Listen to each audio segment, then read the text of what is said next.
Okay, so looking back, round 3, Albury Wodonga review. Just looking into the weekend, I want to start doing these after each of the races. Just to, I guess, review the weekend, talk about what went good, what went bad, just the whole deal. So, obviously the big thing with Aubry was it was a mutter. When everyone got there on the Saturday and walked the track, it was like walking on a sponge. Like as you were walking along, the ground moved. Like you could tell that the track had been ripped up, and then it had rain, and then they'd sealed it after that. So they did do an awesome job and seal the track, but it was just too late by that point because it was already so wet underneath. You really need to have had it sealed already before the rain. And then, like was predicted, Saturday night poured rain, so we just knew we were in for a mutter. The lead up into the race, so before we even got there and everything, was actually pretty good. So Michaela drove down. That was something we spoke about in the vlog, and I got to fly down. Michaela really hooked us up this weekend. I was able to do quality training, so I was able to come home, stretch, go to the gym, come home, rest, and just do everything I wouldn't be able to do if I'm sitting in a car for 18 hours. So that was definitely a massive positive from the weekend. And once we get 2 bikes, hopefully it'll make that even a little bit easier because I'll have a bike at home to train, and she can leave sort of as early as she wants to go down, take her time, so she's not pushing herself either. So all that was really good. Got a good night's sleep, hung out with Luke and Alex. We both camped at the track, and it was just a fun time. So everyone was sort of feeling good coming into the weekend. But then sort of going from there, leading into the preparation, I dropped the ball a little bit with just a couple things. So there's always a potential for a mud race. I honestly didn't look at the weather before we went down, but there's always that potential.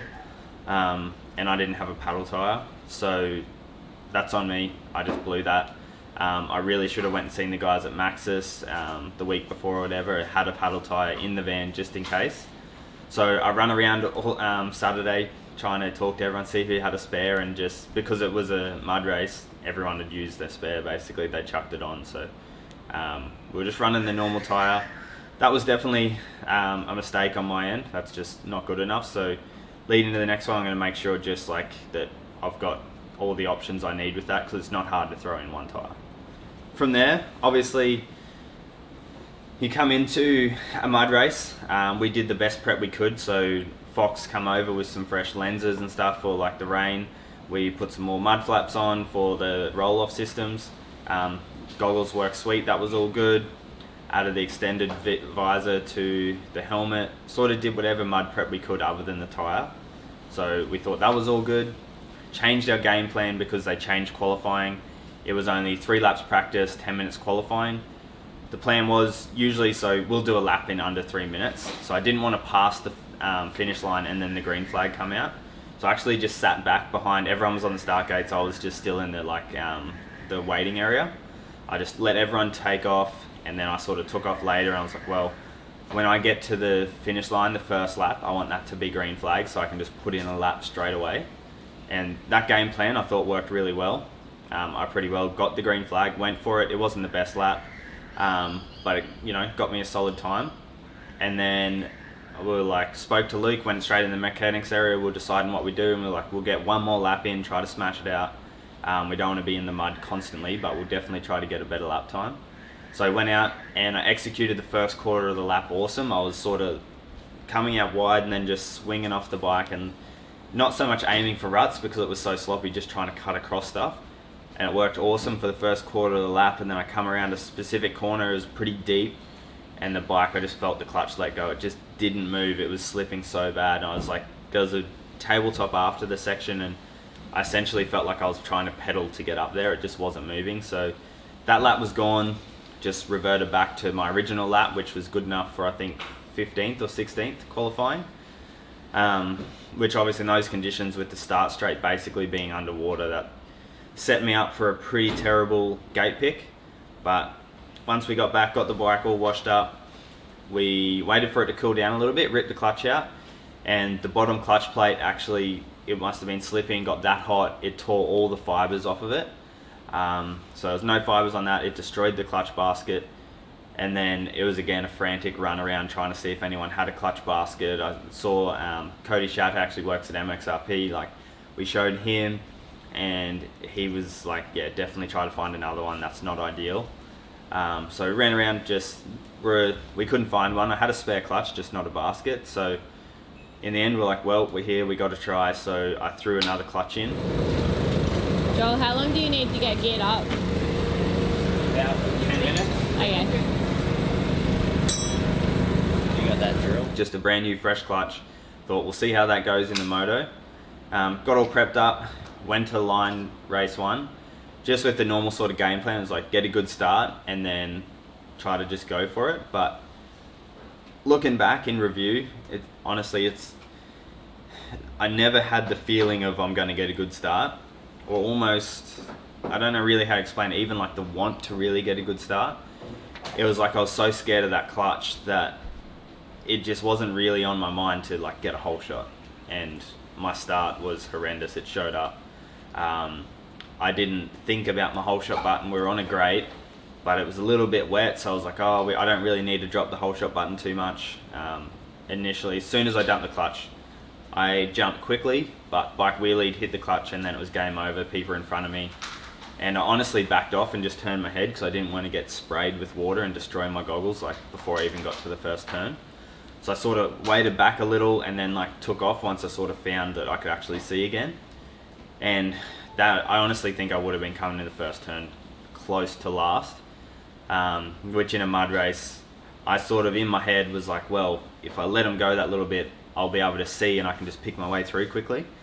But there was just bikes like a war zone just everywhere. So I was sort of like having to cut across and like zigzag the track, which just didn't, obviously that's not ideal, and it slowed me down so much. I think by the time the guys at the front were probably halfway through the track, I was only through the first couple turns. So put me so far back, and once I got moving, I actually felt like I was fairly fast. I was charging into corners, hitting stuff pretty quick, but I was loose.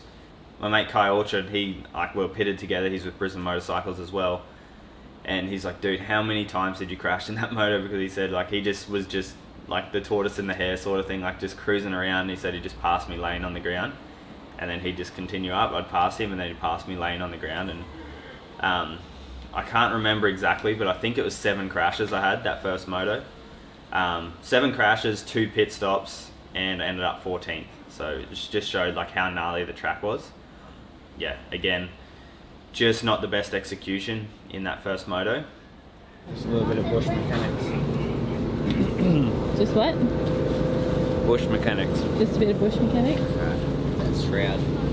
Radiators, I crashed so much, both radiators are all twisted up, but again, we don't have much here this weekend, so instead of chucking another radiator on, we just got to make it work the way it is. So pretty well just bending it up so it'll survive. Okay, so then for Moto 2, another format change. So originally it was meant to be back-to-back motos, but in those conditions, they definitely made the right call. They just made it 125 plus 1 again. Gate pick for the second moto was fairly similar. I was out wide again, but I did have a hole on the backside of my rut, which I guess when you qualify 16th, you don't get to choose these things. But I definitely had a bit better mindset of I was going to try to go for this start a bit. And watching the footage, Michaela was up me, she's like, you backed out of it super early, and I knew that I did as well, but I couldn't exactly figure out why. But watching the footage, I actually got the jump well, but when my front wheel hit that whole shot button popped out. Second you do that, obviously your forks come up, you're on the gas. I just wheelied, had to hit the clutch straight away and back off. So again, coming to the first turn, basically last. And the track was a lot different that moto, so I went in pretty well last, but there was a lot of chaos and people were trying to figure out all the new lines because it was so different from Moto 1. And it honestly helped me a lot because I think people were searching, they weren't just knowing what they're doing, they had no idea, everyone was going everywhere, and I was pretty well stayed clean that first lap. Took a lot of the lines I took in the first moto, and it put me, I think after the first 2 laps, I was moved my way all the way up to 10th, so I was pumped on that. But then once it all settled down and people started to figure out some stuff, I got stuck in that rut of, that worked those first couple laps, just stay in those lines. And I just couldn't go fast. I felt like I kept getting stood up in the ruts. The ruts were super deep, they were long, sketchy. The track had just changed. It was a little drier, and what that does is you don't have to just send it and go wherever. You're actually forced to take a line and then sort of stay in that line and follow it the whole way through. And the same spots I was going on the track, now those lines that worked before are super long ruts, and I just really struggled to try to keep my balance and work my way through. And then looking back over the footage, over the broadcast, those boys were taking just way different lines. And obviously the lines got a little bit experimental towards the end of the day, just because the track was so gnarly. People started really flirting with the edges. But then a couple other spots on the track, so I think it was third or fourth corner before, right where my clutch let go in qualifying, you come down this whooped out muddy section, okay, pretty wide open, and there's two lines. You can either go far right or far left. And the line I was taking, Moto 1, was far right because it was sloppier, but you didn't get caught up in these sketchy ruts. You could just go through the slop wide open and then drift around the outside of the next left-hander. And that was the line I stuck to for Moto 2. And again, it was sloppy, but it was a bit heavier slop, so it slowed your bike down a little bit more. And it worked again those first couple laps, but then I continued with that the whole way through, watching the broadcast. Jed, Dean, all the fast guys were going right up against the inside edge of the inside markers. The dirt, there was actually a little bit of dust flying up from those inside rollers because they were breaking into new dirt. So they were able, it was rough by the looks of it, but they were able to get more aggressive there. And then straight up to the next turn, the next left, it made it super tight because they weren't having to sweep around. And then again, they were on this like hard pack. It was like a different type of dirt.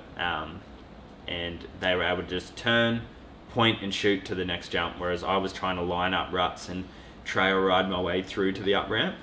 And that one section alone, just watching on the TV, I think there was 3 seconds a lap almost in it for me. So that second moto line choice was a lot more important. On top of that, because the dirt was heavier, I felt like in all the ruts I was bottoming out everywhere. And I really probably should have thought about it beforehand that in those conditions the bike's going to get heavier, the dirt's starting to dry up, so it's going to stick to the bike rather than just slop that's going to fall off, and just stiffen my stuff right up. But I think I was just, in my head I was thinking, I want feeling on the ground, but you lose that feeling when the bike's bottoming out everywhere. So yeah, I was struggling a lot with that just on the high speed sections where there's a couple little bumps. I think my bike was so far through the stroke because it was so heavy, I was actually getting like head shake and stuff leading up to jumps. So all of it just compounded into basically my confidence coming right down and just no attack in my riding. And then watching those boys' technique in comparison to mine, so it's awesome Michaela got the camera because I can look over my footage, and a big thing that I started noticing in my own footage that really showed up once we watched the broadcast was anytime you try to lean, I'd get scared because it's slippery, obviously, it's muddy conditions. And I think I'm going to fall over, so I plant my foot. And I plant my foot, it gets stuck in the mud, rips me all the way off the back of the bike. I'm swinging off the back of the bike. Got no control over my front end, so I end up grabbing the brakes, sort of pull myself forward and then go again. So I'm going through the turn, like stop, go, stop, go. I'm watching those boys. They didn't come in and rail any corners, but they were coming in controlled, their feet up, well out of the dirt, because obviously they know it's going to rip them back. And then just sort of almost trail riding through the turn. The second they knew they were straight, bang, go. Whereas I was still trying to attack in because I was like, I need to go fast. Except I would come fast in and then I'd slam on the brakes and stop, put my foot on the ground, rip myself back, and it was just a big mess, to be honest. So that's a big takeaway for me from the weekend. And any mud race leading forward, I've just got to get my feet up. So this week actually training, even away from that, it's something I'm working on, is trying to get my feet off the ground, because I noticed since watching that, it's just in my head now, so I started thinking about it, and I'm a pretty big foot dabber. It seems like I'm like smashing my foot on the ground all the time, so in those muddy conditions it just kept tearing me off the back. But yeah, that pretty well wraps up Moto 2. I think I was P16, worked my way up to 10th, and then my speed pulled me back to 16th. And that's just, I was the 16th best guy that race. There was no doubt about it, no excuse. For all those reasons I just explained, that's where I was at. So gave me 16th overall. Not the best weekend, definitely struggled with it. But Luke and I went and walked the track after the race, and there's a reason, like, I struggled. Like, obviously everyone had to ride the same track, but it was super gnarly, and it's hard to see on TV or from the sidelines just how crazy it was. Even myself, when I walked it, I was actually surprised just how deep the ruts were. So me talking about not being able to lean over right, and getting pulled back up. So every rut had 3 ruts in it. It was like your tyre rut, your fork leg rut, and then your frame / foot peg rut. They were that deep, it was like grabbing the bike the whole way around. And then there was certain straight line ruts where you could throw a 50 in there and I reckon it'd disappear. So the track was just so gnarly.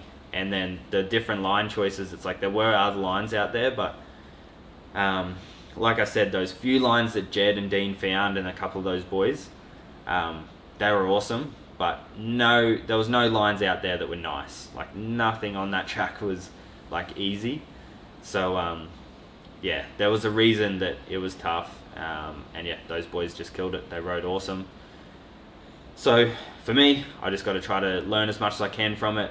Next time a race like that happens, put those few things into work, and hopefully I'll come out with a better result. But yeah, that's pretty well Aubry all wrapped up. We're on to the next one, Maitland, and hard pack slick track. So we're going to set the bike up and be ready for that.